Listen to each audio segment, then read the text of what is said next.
먼저 이제 중간고사에 대해서 얘기를 하면 기초약은 총 30문제. 30문제 해서 이제 파트별로 이제 문제를 몇 문제인지를 말해주면 이제 감각계통이 2문제, 그리고 내분비계통이 7문제, 내분비계통이 5문제, 그리고 신경계통이 3문제, 비뇨기계 1문제, 그리고 챕터 2가 3문제, 그리고 호흡기 1문제, 소화기 5문제, 순환기 3문제, 근골격계 3문제, 감염질환 3문제, 챕터 1이 1문제.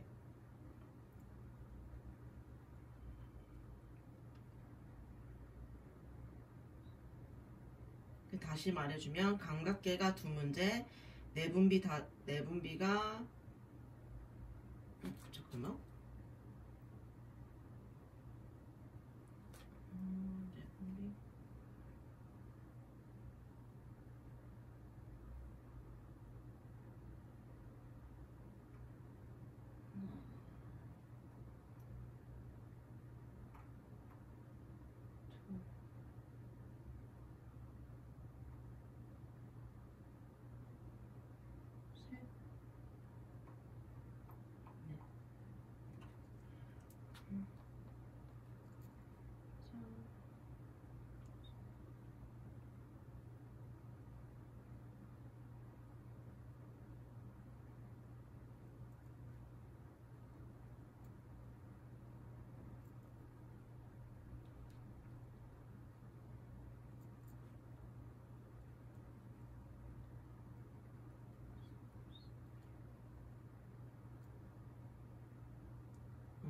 다시 말해줄게.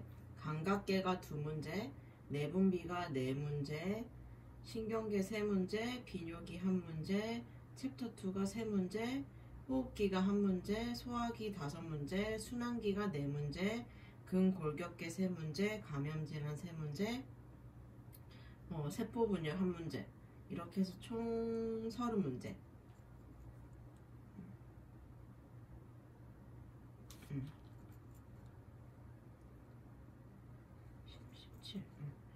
총 30문제가 되겠다.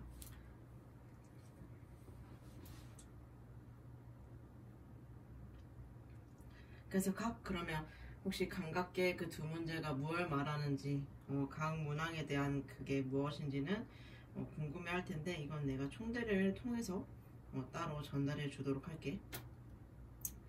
그래서 이렇게 30문제로 객관식, 올 객관식이야. 주관식 없이, 단답식 없이 올 객관식으로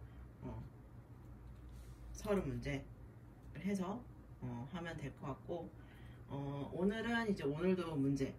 그래서 이건 자료실에 올려져 있는 문제여서 총 51번부터 해서 95번까지 단답식으로 올라가 있어. 그래서 여기까지 중간고사 문제만 듣고 이제 그 문제 푼 다음에 이거 답안지를 같이 보면 될 것 같아. 그래서 우리가 이제 51번부터 문제를 풀게 되면 이 호르몬 감소 시 요량 증가로 요붕증이 나타나게 된다. 이 호르몬은 무엇인가가 답이고, 51번의 답은 이제 항이뇨 호르몬이 되겠다. 그 다음 52번을 보면 이제 혈장을 여과하고 소변을 형성하는 일련의 과정이 이루어지는 곳은 어디인가.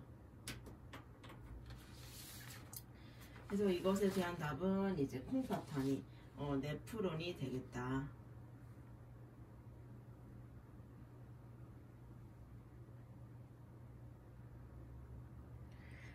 그 다음에 이제 53번 문제를 보게 되면 항이뇨 호르몬과 알데스테론의 영향을 받아 전해 질과 수분의 재흡수가 일어나는 이제 관은 어디인가 해서 이것에 대한 답은 집합세간이랑 원족 곱슬세간이야. 그래서 집합세간이랑 같은 말이 집합간이 되겠고, 원족 곱슬세간이랑 같은 말이 원위 세뇨간이 되겠다.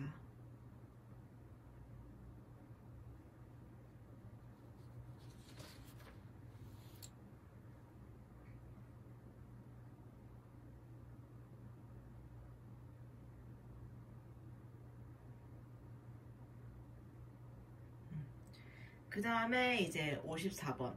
제2 요추 높이에서 시작되며 신장에서 배출된 소변을 신우에서 방광까지 운반하는 관을 무엇이라 하는가. 그래서 이거의 답은 이제 유레터, 요관이 되겠다.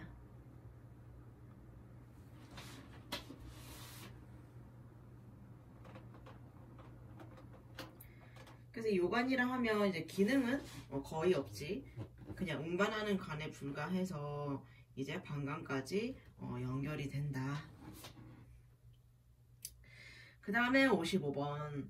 골반 안의 바닥 쪽에 있는 근육성 주머니는 무엇인가? 그래서 이거에 대한 답은 이제 방광이 되겠고, 이 방광이라고 하면 우리가 소변을 저장하고 배설하는 주머니로 이제 할 수가 있는데, 얘가 근육성으로 되어 있어. 그렇기 때문에 이제 골반 안에 바닥 쪽에 이제 위치를 하고 있다.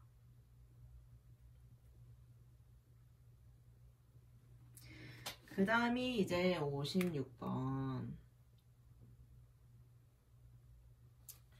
그래서 이제 56번을 보게 되면, 우리 이제 치아에 대한 말이 나온단 말이지. 그래서 우리가 첫 번째를 보면, 신경이 없으므로 충치가 생겨도 통증이 없다. 또한 충치를 일으키는 산이나 온도 변화로부터 우리 치아의 내부 구조를 보호한다.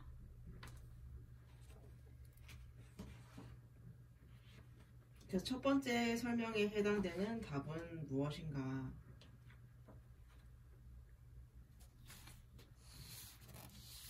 답은 사기질. 같은 말로 에나멜질이라고도 하지. 그래서 첫 번째 답은 이제 사기질이 되겠고, 그 다음 이제 뼈보다 튼튼하며 차갑고 뜨거운 곳에 예민하다.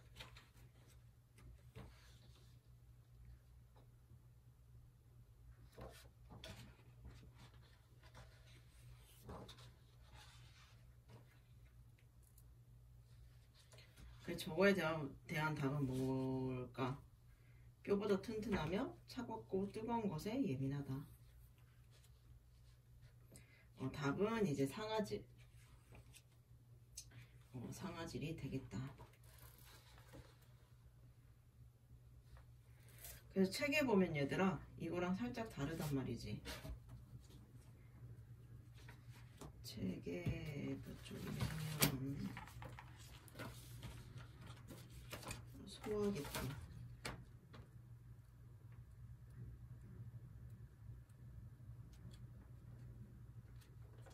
소화계통 첫 부분에 보면 이제 우리가 그 뒤에 넘어가면 치아의 구성이라고 되어 나와 있어.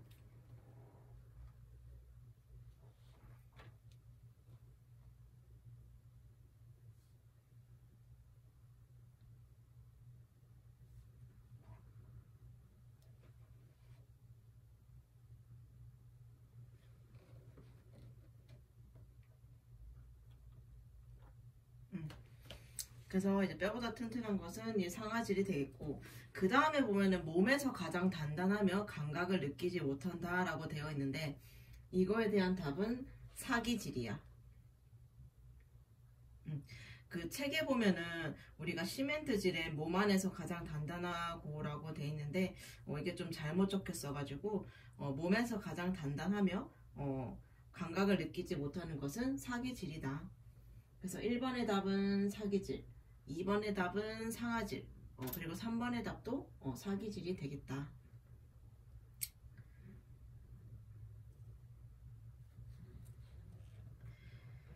그 다음에 이제 우리가 그 다음에 문제를 보면 침샘 중에서 와튼 간이 있는 샘은 어디인가?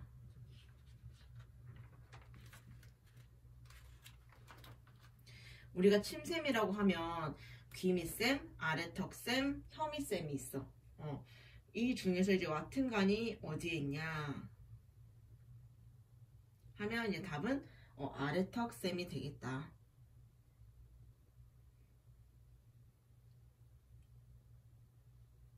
그 다음엔 약간 이제 우리가 다 알고 있는 내용이 나오는데, 목에 있는 근육으로 된 간이며 음식물과 공기가 지나가는 곳은 어디인가 해서 이것에 대한 답은 인두이다. 인두. 그 다음에 이제 59번. 식도에서 이어지는 소화관의 한 부분으로 다음 단계인 샘창자로 음식물을 보내는 기관은 어디인가?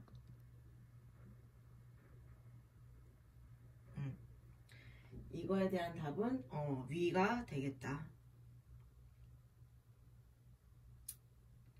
그 다음에 이제 60번을 보면 가슴 공간에서 배 안으로 통하는 가로막의 구멍으로 특히 가로막 탈장이 잘 일어나는 부위는 식도 구멍이 되겠다.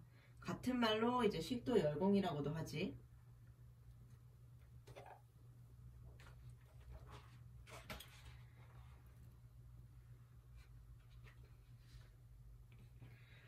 그 다음에 이제 61번. 61번을 보면 작은 창자의 첫 번째 부분으로 이자와 간의 소화액이 나오는 곳은 어디인가?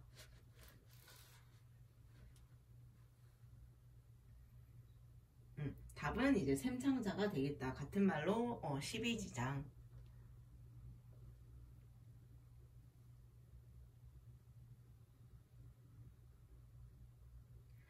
그 다음에 이제 62번을 가게 되면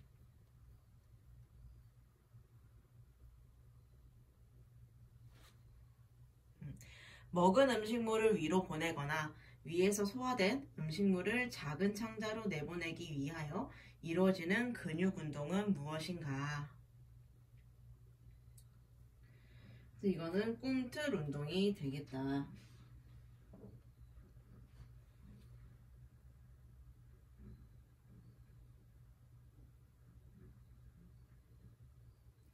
그 다음 63번을 보면 위에 있는 음식물이 거꾸로 올라오지 않도록 식도와 위 사이를 막아주는 것을 무엇이라 하는가 라고 되어 있는데 역류하지 않게 막아주는 것은 아래 식도 조인근이다.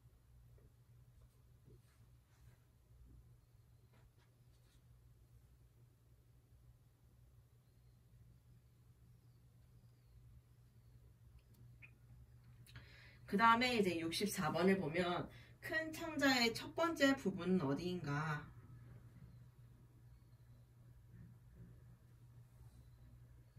큰 창자의 첫 번째 부분은 막창자가 되겠다.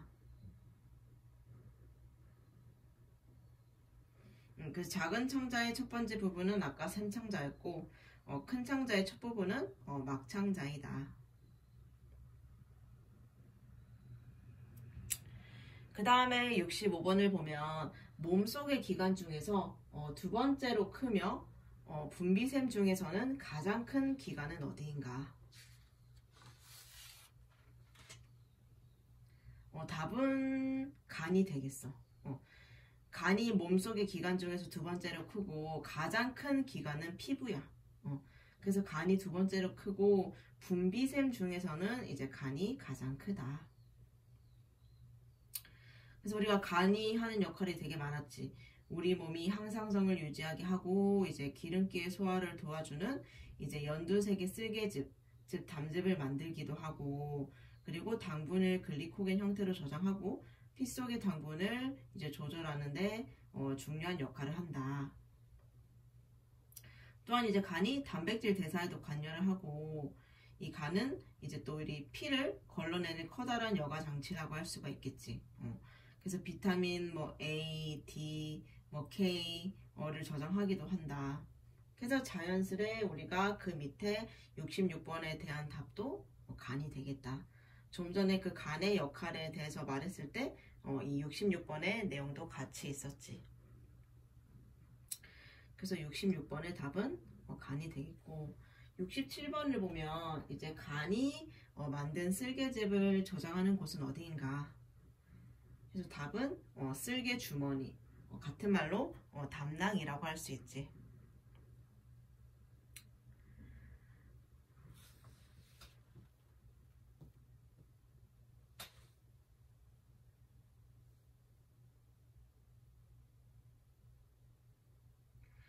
그 다음에 이제 68번. 68번을 보면 약물이나 미생물처럼 몸에 해로운 화학물질과 독소를 제거하여 피를 맑게 하는 기관은 이것도 좀 전에 간의 기능에 대해서 말했을 때 언급됐던 내용이지. 그래서 68번도 이제 간이 되겠다.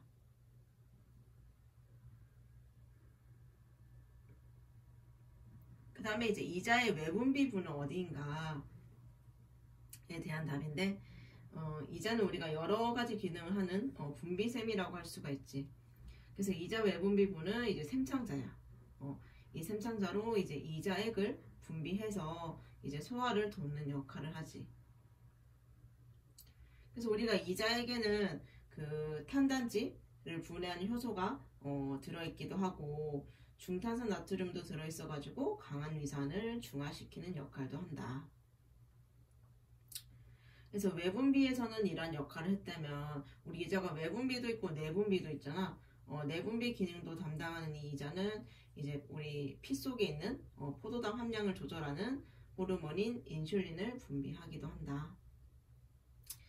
그래서 우리가 69번의 답은 샘창자가 되겠다. 그 다음 문제를 보면 70번 면역계통을 파괴하고 면역계통을 이루고 손상된 적혈구를 파괴하는 일을 하는 기관은 어디인가?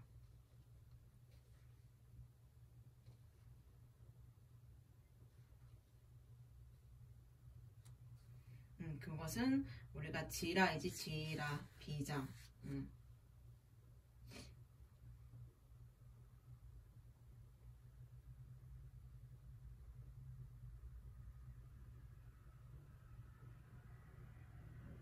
그래서 일단 우리가 그 간이 하루에 만들 수 있는 담즙의 양이 어느 정도일 것 같니?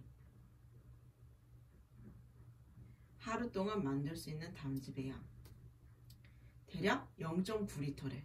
900ml지. 그렇기 때문에 이제 우리가 간이 가장 무거운 기관이기도 해. 그래서 다시 넘어가서 이제 70번의 답은 지라 비장이 되겠고, 그 다음으로 가서 보면은 심장에서 콩팥으로 피를 운반하는 혈관은 어디인가? 심장에서 콩팥으로. 심장에서 콩팥으로 피를 운반하는 혈관은 콩팥 동맥이다. 그렇다면 콩팥에서 걸러진 피를 심장으로 운반하는 혈관은 콩팥 정맥이라 할 수가 있겠지.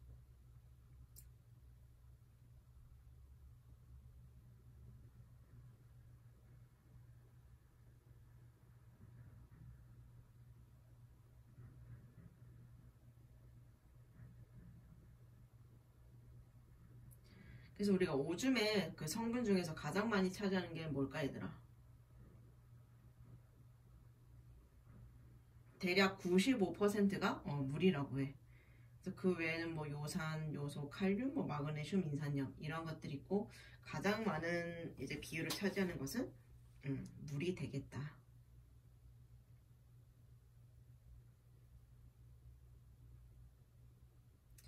그 다음에 이제 72번을 보면 근육으로 된 벽으로 둘러싸인 속이 빈 기관으로 오줌이 잠시 저장되는 곳은 어디인가?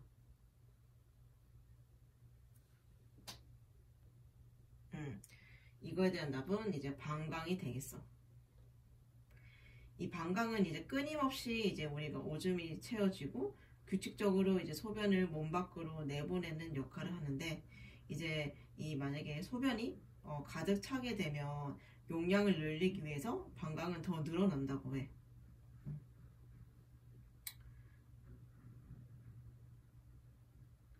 그래서 우리가 어른 같은 경우에는 이 신경계통의 지시에 의해서 의지에 따라서 이제 소변을 누를 수가 있는데, 애기들은 방광이 차면 그냥 나도 모르게 나오게 되는 거야.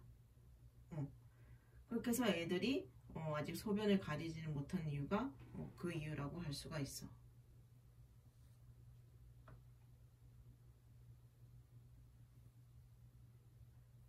그래서 우리가 매일 내보내는 이제 소변의 양은 우리가 물을 얼마나 섭취하느냐에 따라서 달라지게 되는데, 하루에 2.5리터 이상은 좀 지나치게 많은 거지만 너무 적게 소변을 봐도 문제가 되는 거지.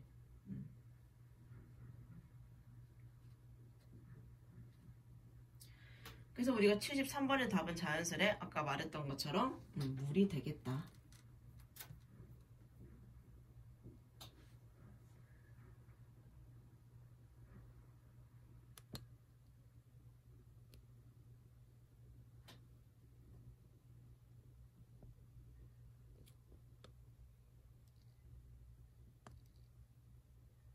그 다음에 이제 74번. 여가의 첫 단계로 물, 칼륨, 중탄산이온, 나트륨, 포도당, 아미노산, 요소, 요산으로 이루어진 액체를 담고 있는 것은 무엇인가?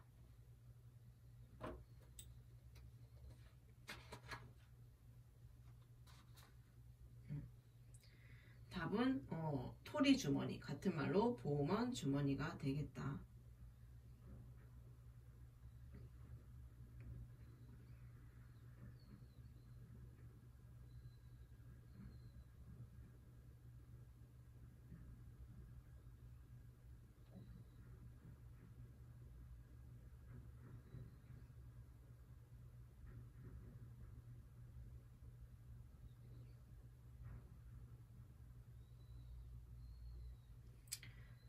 그래서 우리가 그 콩팥이라고 하면 우리 무게로 따지면 그 몸무게의 1%밖에 안 돼.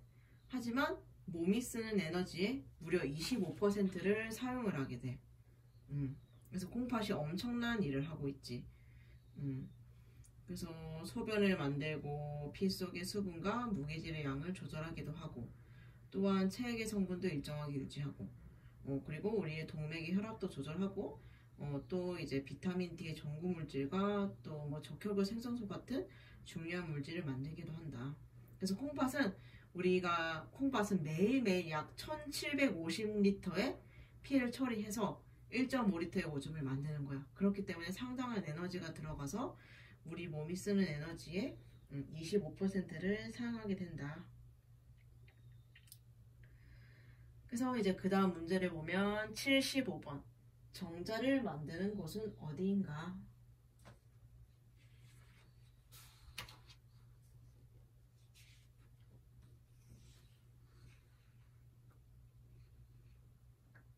정자를 만드는 것은 고환이다. 정자를 만드는 생식기관은 고환이 되겠다. 그렇다면 부고환의 역할은 뭔가? 고환이 정자를 만든다면 부고환은 이제 정액을 성숙시켜서 이제 정관으로 보내는 역할을 한다.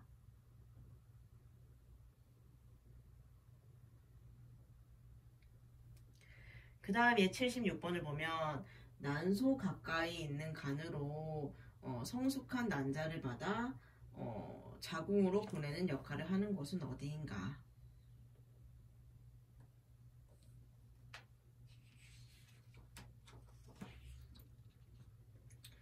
답은 이제 난간이 되겠다. 같은 말로 자궁간이라고도 하고.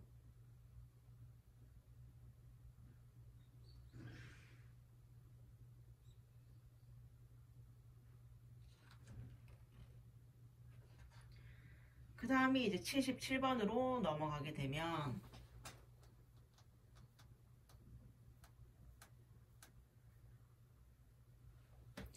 위샘에서 분비되는 물질로 무색 투명하고 약간 점성이 있는 강산성액을 무엇이라고 하는가?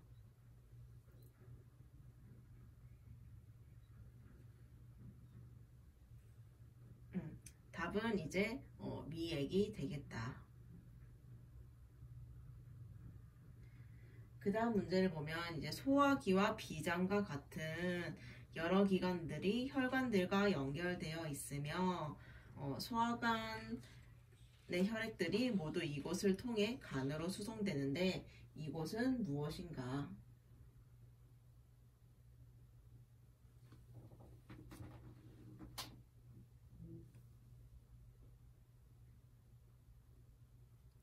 답은 간 문맥계.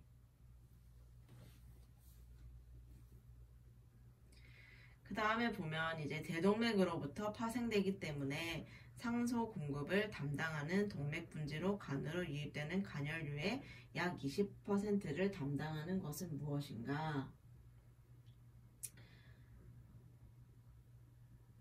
답은 이제 간동맥이 되겠다.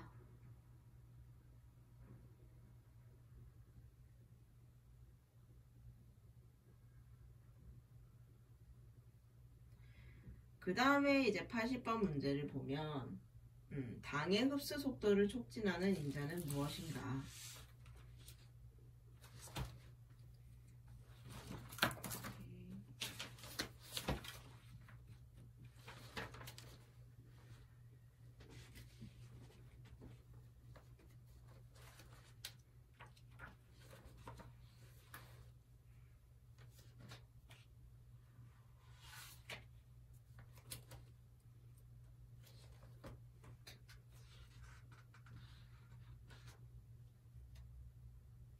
답은 인슐린이랑 갑상샘 호르몬이 되겠다.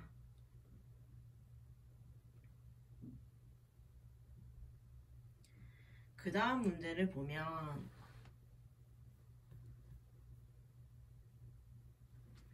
과잉 섭취 시 체내에 축적되어 피로감, 두통, 설사, 식욕부진이 발생하며 심한 경우 간선상 혼술을 일으킬 수 있고 임신 시 이제 과잉 섭취하게 되면 이제 사산 출생기형 조산이 발생할 수 있다.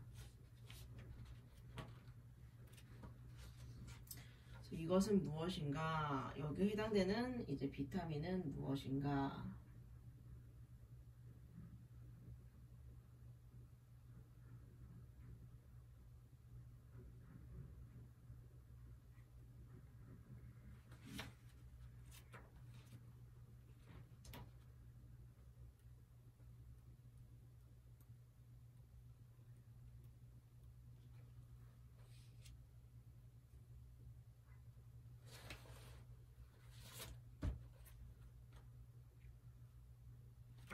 잠깐만. 우리 하나 넘어갔네. 81번을 먼저 보면 비타민 중 뼈 형성, 인슐린 분비, 면역 기능에 관여하며 칼슘의 항상성을 유지하는 것은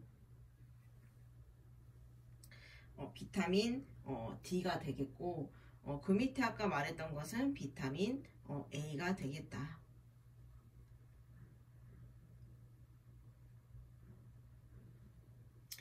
그 다음에 83번 쓸개즙의 주 색소는 무엇인가? 답은 빌레이루빈이 되겠고 84번 무기질, 콜레스테롤, 인지질, 쓸개즙 색소, 쓸개즙산을 포함하는 연두색 액체는 무엇인가? 그 답은 쓸개즙이 되겠다.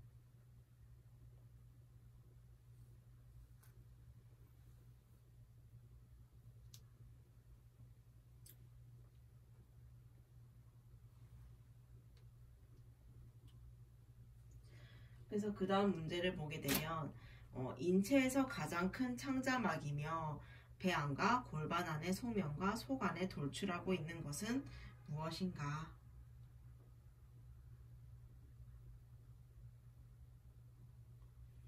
답은 이제 복막이 되겠다.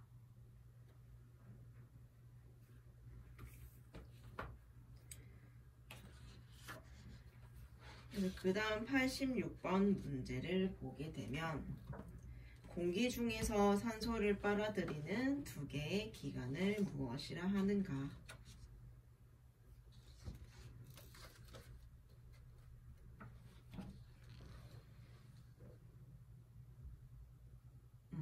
허파가 되겠다.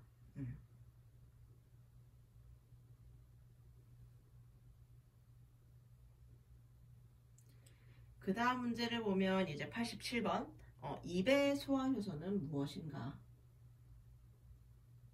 입의 소화효소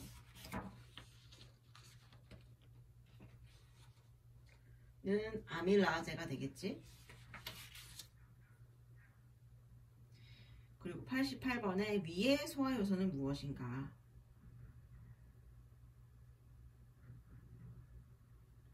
위의 소화효소는 이제 펩신이 되겠다.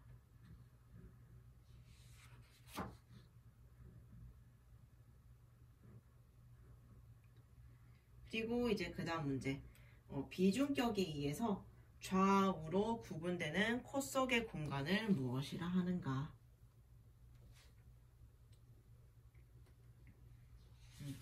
그것은 바로 코 안이 되겠다.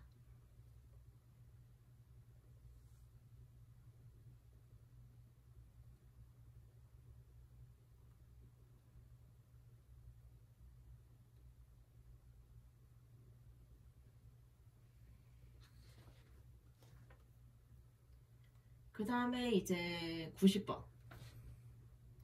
후두 연골을 움직여서 발성에 관여하는 근으로 미주신경의 지배를 받는 곳은 어디인가?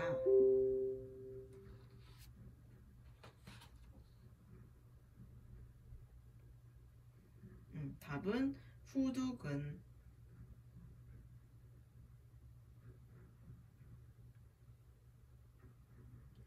그래서 이제 우리가 숨을 쉴 때 그 1분 동안 이제 우리가 허파로 드나드는 공기 양이 대략 어느 정도일 것 같니?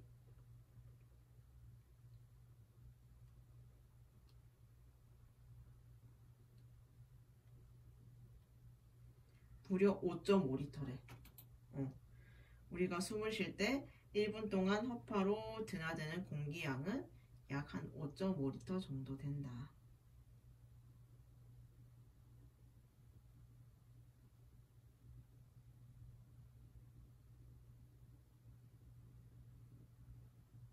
그리고 그 다음 걸 보면 다음 설명에 해당하는 것은 3번에서 5번 목표로부터 나오는 가로막 신경에 의해서 지배를 받는다. 그리고 중요한 구멍이 3개가 있다. 거기에 해당되는 게 대동맥열공, 대정맥공, 그리고 식도열공이다. 그래서 답은 가로막이 되겠고, 92번을 보면 어떤 원인으로 기관지가 폐색이 되어 말초부의 폐조직의 기관지로부터의 공기 유입이 정지되어 폐포가 제 기능을 하지 못해 폐의 공기량이 적거나 매우 결핍된 상태를 무엇이라 하는가?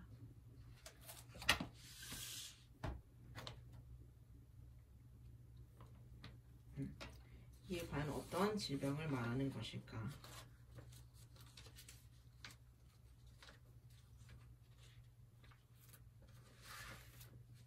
답은 이제 무기폐가 되겠다. 그래서 이 무기폐라고 하는 게 우리 허파의 불완전한 확장 또는 이제 이미 팽창되어 있는 허파 조직의 허탈을 이제 보통 우리가 무기폐라고 하는데, 우리가 허파가 재확장될 수 있기 때문에 이제 가역성 장애로 간주가 되는 거지. 심한 경우에는 이제 산소 결핍을 가져올 수도 있다. 그래서 원칙적으로는 이제 후천성 무기폐 같은 경우에는 성인에게서도 발생을 하지만 신생아, 특히 미숙아에서도 이제 발생을 할 수가 있다. 그래서 우리가 무기폐에도 종류가 있었지. 태아성 무기폐, 이제 후천성 무기폐, 압박성 무기폐 등등 이런 것들이 있었는데, 이 무기폐 중에 우리가 가장 흔했던 게 폐쇄성 무기폐였어. 그 다음이 이제 93번 문제로 가게 되면, 다음 설명에 해당하는 호흡은 무엇인가? 호흡 횟수와 량이 점점 증가하다 서서히 감소한다. 그리고 신부전과 요독증 환자에서 가장 흔히 볼 수 있으며 정상인의 수면 중에도 나타난다. 그리고 고도가 높은 곳에 올라갔을 때 발생할 수가 있다. 이 호흡은 무엇인가? 호흡은 워낙 많이 해가지고, 그렇지?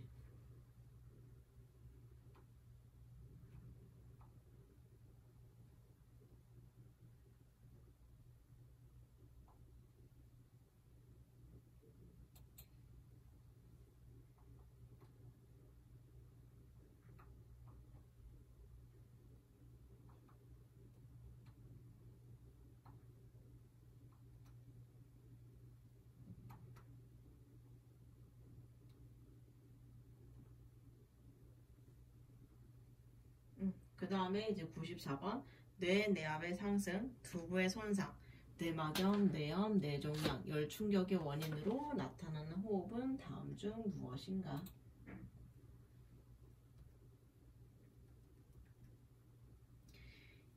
이 딱 설명만 들었을 때 얘들아 호흡은 무슨 호흡인 것 같니? BOC 호흡이지. BOC 호흡. 비오츠 호흡이라고도 하고.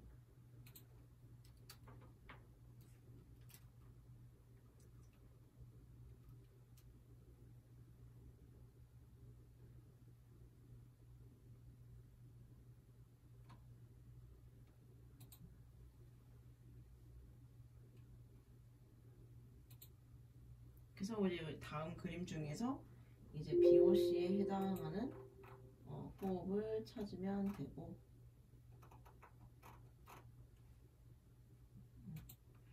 그리고 이제 95번 문제를 넘어가게 되면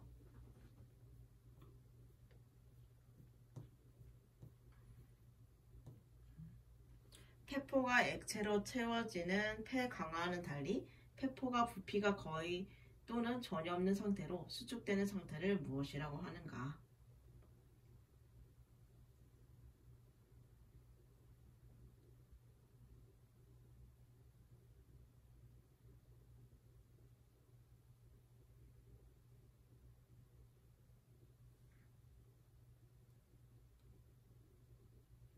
이것도 좀 전에 풀었던 문제긴 하지만 답은 무기폐가 되겠다.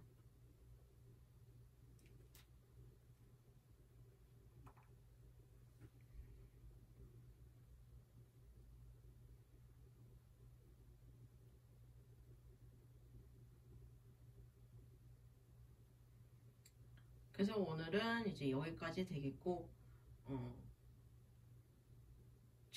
다시 한 번 더 말해서 중간고사 총 이제 어디 파트에서 뭐가 나오는지는 이제 우리 앞전에 말했고, 좀 더 세세한 것은 내가 총대를 통해서 전달해 주도록 할게. 그래서 이제 시험은 이제 총 30문제로 이제 객관식 문제가 되겠고, 주관식 없이 객관식으로만 이제 이루어져 있다.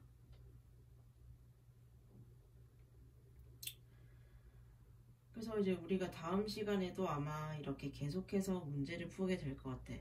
진도는 이미 다 나갔어가지고 그냥 반복해서 계속해서 문제 풀고 오답하고 문제 풀고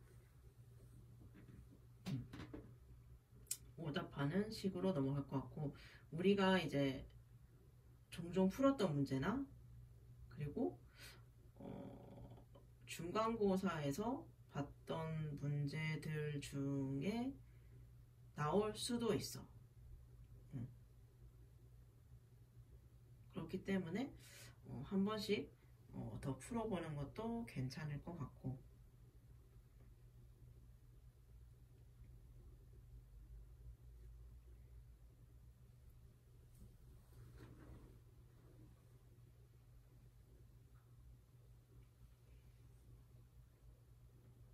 그래서 이제 중간고사가 오늘이 15일. 아직까지도 좀 여유가 남았으니까 집어준 걸 토대로 하면 그렇게 어렵게 내지는 않았으니까 다 맞출 수는 있을 거야. 그래서 이제 오늘은 여기까지 95분까지 풀었고, 다음 시간에도 한 50문제 정도 로 해서 이제 또 문제 풀고 채점하고 이런 식으로 하도록 할게. 그래서 그 중간고사에 대한 그 세세한 내용은 내가 이번 주 안으로 총대를 통해서 전달해 주도록 할게. 그래서 우리 오늘은 여기까지고 또 다음 시간에 보도록 할게.